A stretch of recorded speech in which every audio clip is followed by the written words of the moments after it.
and then move it to this and move it to that. I can use intelligent tiering. We have automatic cross-region replication of Iceberg tables for disaster recovery kind of thing. Direct query support using Athena. I can right there in the S3 console, I can query S3 tables. That's cool. Support for some new types of compaction to really improve query performance on those Iceberg tables. S3 tables now generate CloudTrail events. So it was really just expanding something that they announced a year ago and was like, okay, here it is. It's an idea. Now you can really use it in production. The last one here is kind of exciting.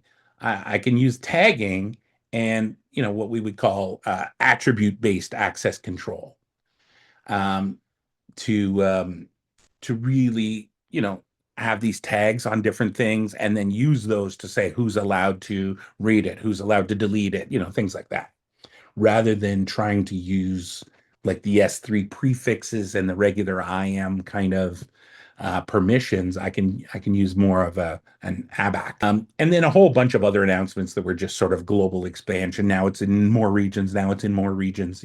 And so that tells you a little bit about how important Iceberg is. This idea of that not just S3, but Redshift, Glue, Athena, they all support it in a big way. And so that's kind of, I would say, the major shift this year was to say Iceberg is our open data format of choice.